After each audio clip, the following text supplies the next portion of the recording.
Hi guys, as promised, a little bit of a video here just to show you basically how you can accommodate longer pieces of wood on the Proxim DB250. This is something that a few people have asked me,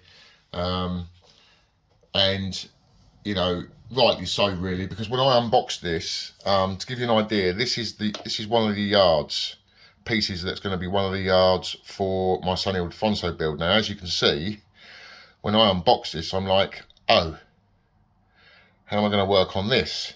Okay, because there's no way it's going to fit between the chuck, okay, and the stabilizing bit at the end, this bit here. So this really worried me. Now, a nice little touch with the DB250 is it can accommodate this and anything longer if you like, okay, because where the chuck is here, okay, there's a hole that goes from this chuck all the way through the unit and comes out this side here.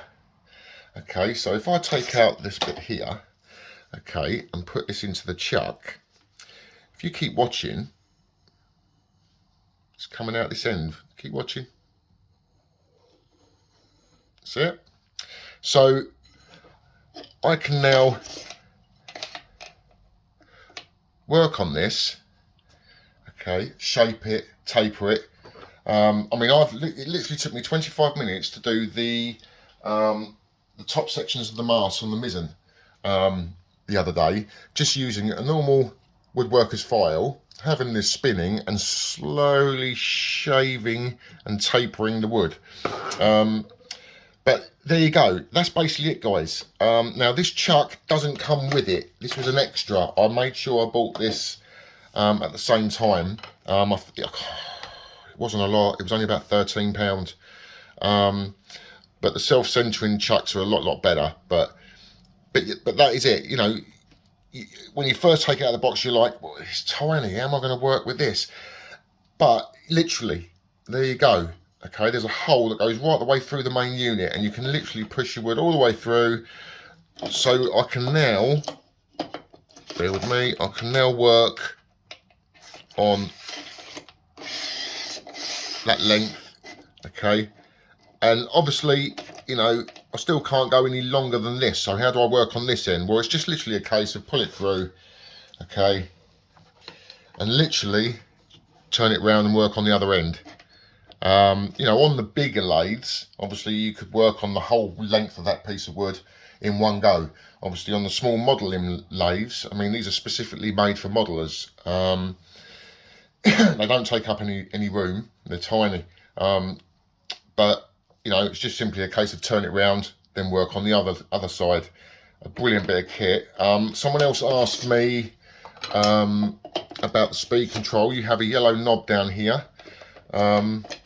Let me try and explain. I'll turn this on. So you've got a simple knob that, yeah, that changes the speed. So another nice little touch. You know, some of the bigger lathes and etc. You know, it's belts, and you're changing speeds with belts and stuff like this. Whereas on here, it's just a knob, you just turn it to what you want. But that's it. That's the Proxim DB250. It's a brilliant bit of kit for modelling. I would suggest buying the self-centering chuck. I also got this one as well. So I can, you know, I can use it with a drill pieces, drill bits, etc. I think the whole lot in all came to about £180, I think it was, for everything. That's for all the tools that I got.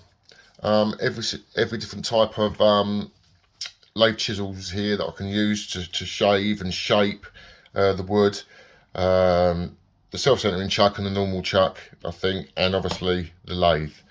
But a big shout out to my mate who put me in touch with this. You know, I'd never heard of them before. I'd seen them, but I wasn't too familiar with them, and I'm glad he did, because it's saved me a lot of work.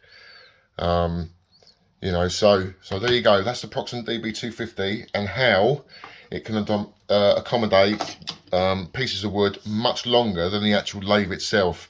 It's literally, let me open that up, sorry. You know, it's literally straight through the middle of the chuck, through the spindle that you see here, and it just goes right the way through and out the other side. And that's it. So that's how you can accommodate large pieces of wood. And you know, it isn't cheap.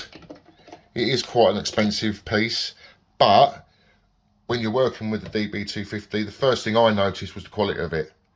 Everything is absolutely beautiful quality. You know, so there you go. That's it. Beautiful bit of kit that saved me hours, absolutely hours. So I'm going to carry on finishing off the top mass on my Sunny Ildefonso. So thanks for watching, guys. Hope that explains everything, and just keep on building, and I will catch you in the next update. Cheers, guys. Speak to you soon.